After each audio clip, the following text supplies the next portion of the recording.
Groucho Marx famously said that he would not want to join a club that would have him as a member. I've always loved that kind of humor. My dad used to say, I haven't lived my life in vain for nothing. He called it an Erism. It's something that loops like a Möbius strip. It loops and flips and comes back around to himself. Imagine this, if you're Groucho Marx and you want to join a club, so you apply to join the club, and if they accept you, then you flip and say, well, actually, I don't want to join the club, and then you do that again for another club. It's got a Möbius strip quality to it. I've coined similar Erisms. One of mine would be, no matter how hard I chase the truth, it will never catch me. So you hear that flip in the middle? Or if I say, I've wasted my whole life learning things I now already know. I think that there's profoundness in such irony. And it relates to this hat, and it relates to world history and how we think about revolutions. So let me try to make the connection across here. One guy who was like me in that he was fascinated by these kinds of paradoxes where you flip something around and it just repeats itself, what they call an infinite game, is Bertrand Russell. He's a philosopher. He's not my kind of philosopher. He's an analytic philosopher. He's trying to figure out the precise fundamentals of math and logic, as if you could crunch reality and come to absolute truths. Admirable pursuit. We've been on it for millennia.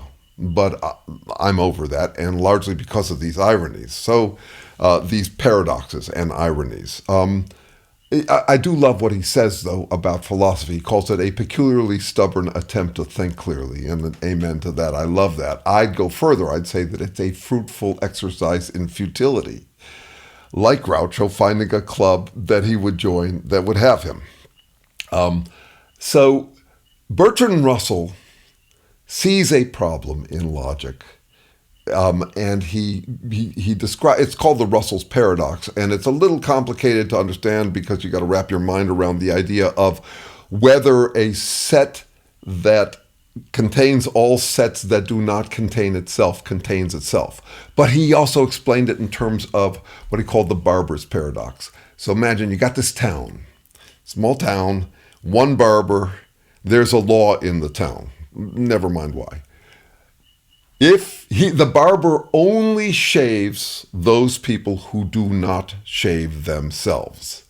The barber, that's his only job, is to shave people who do not shave themselves. He doesn't get to shave anybody else. So you got these people in the town, and so they either shave themselves or they go to the barber. So does the barber shave himself? Well, if he shaves himself, then it's a violation because he's only allowed to shave those people who do not shave themselves. So he doesn't shave himself, which means that he should shave himself. Now, I haven't seen this anywhere else, but I'm assuming someone else has come up with it. The Barber's paradox is tied deeply to something that people have been thinking about since really the beginning of politics, which is who governs the governor. Who governs the governor? So you got a town where everybody is supposed to govern themselves.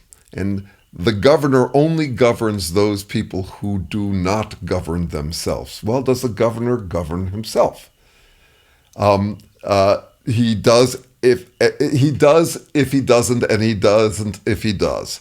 Same problem as the Barber's paradox. So what do we do about a thing like that? Well, that's where my hat comes in. We generally think, well, if the governor is not governing himself, then we probably need to get another governor above the governor who will govern him. But the problem returns.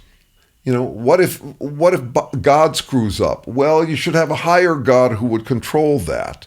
You try democracy, which is from the bottom up, and that's where I want to make a connection to world history and revolutions. I have this friend, he's a Trump supporter. Love the guy, really smart, really interesting, but no, we don't agree about this, and I find our conversations fascinating. He says that, and I asked him recently, he says that he sees no signs of authoritarianism in Trump yet. And he should know, he says, because he's actually Israeli, and his father is a Holocaust survivor. And so that blows my mind because I see, you can't imagine. I can't imagine a more obvious authoritarian-leaning leader, especially for the United States, than Trump. And this guy just doesn't see it, and he has credential for not seeing it. Because after all, Nazis. His father was a Holocaust survivor in Hungary. And so he says, yeah, no, I'm hyper-vigilant about it. I said, I get that. I get that you're hyper-vigilant because your dad was a Holocaust victim, or a victim of that oppression. Can you think of any reason why you might be especially unattuned to the threat of authoritarianism?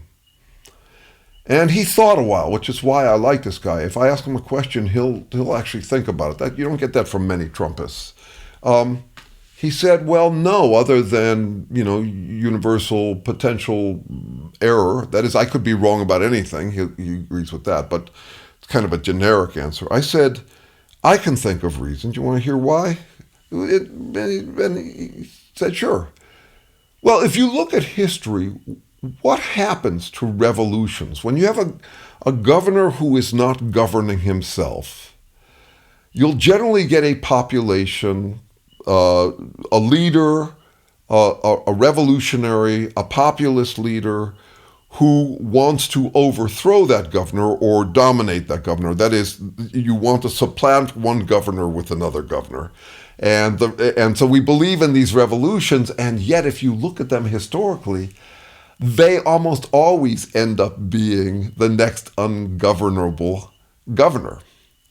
So we just keep on having these revolutions where we say, I don't want to belong to a society with a governor. Let me see if I can pull this out. I don't want to belong to a society with a governor who doesn't govern himself. So I'm going to bounce out of that one, going to start a revolution, going to overpower him. I just give you a simple example, but they're all over the world, and there's even a way in which the American Revolution fits this. So back in the 80s, I was a fan of a guy named Daniel Ortega who was opposing Somoza in Nicaragua. Somoza was an awful dictator, and Daniel Ortega was a freedom fighter who is now the dictator of Nicaragua.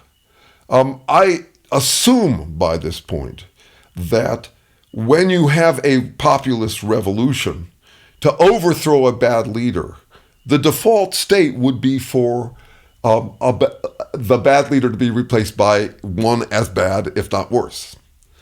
So, and this is a touchy subject for my friend because he was he's an Israeli, and he associates Israelis with victims of the Holocaust. I've known quite a few Jews who I would say suffer from what I call post-traumatic ass syndrome. These are intensely victim-playing people of my tribe. I don't think of myself much as Jewish, except my love of irony, my love of that kind of ironic humor. That's very Jewish. I have lots of the styling of it, but I don't feel very tribal about it. And I'm not picking on my own people. I'm not a self-hating Jew, I wouldn't guess, so much as a non-exceptionalist Jew. I'm looking at human people. I'm looking at what we're like and what we do in different situations. And if you find it ironic or pathologically hypocritical that Israelis would be acting the way they do towards the people in Gaza, given what they've been through, I'm saying that's not actually so surprising. That in general, when a governor doesn't govern themselves the way Hitler didn't, then you have an overthrow of that, and then you get a replacement that somehow assumes it's immune from the same violations that it suffered. A friend in Mexico explained it to me this way. When I got ripped off by a modest income general contractor down there, he said, you got to realize, if you're in a colonial country, the morality is really that there are two kinds of people. There are the oppressors and the oppressed. Okay, so if someone oppressed sees an opportunity to be the oppressor, why wouldn't they take it? Is there a reason why they wouldn't do that? And I get it.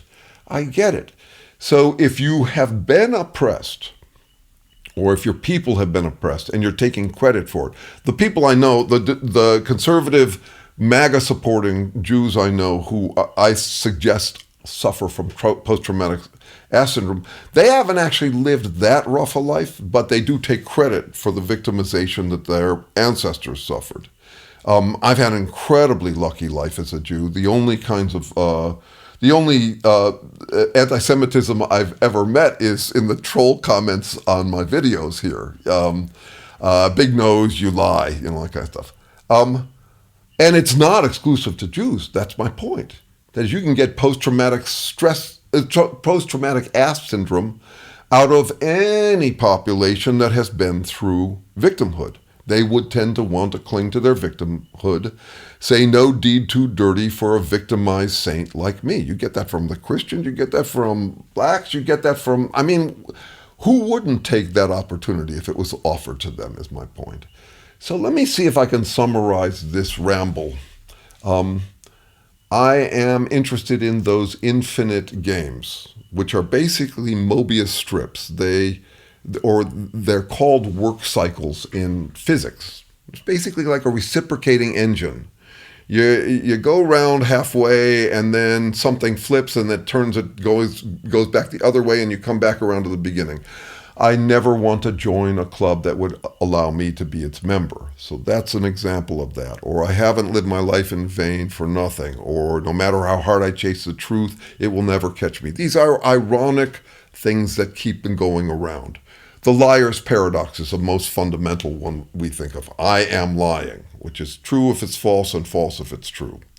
And then you got the Barber's paradox, which is this town in which the barber only shaves people who do not shave themselves. Does he shave himself? Then you apply that to who governs the governor. And then you see that, well, you can always get a higher governor. That's where this hat comes in. Hat upon hat. It's hats all the way up. And at every point, there is the potential of the ungovernable governor. And then you add to that the idea that if you have suffered at the hands of someone who is an ungoverning self-governor, a Hitler, then you are going to think, because they were bad, it proves I'm good. And because I suffered, or my ancestors suffered so long, it proves I am not the oppressor, I am the permanent victim. And that frees you to become a tyrant.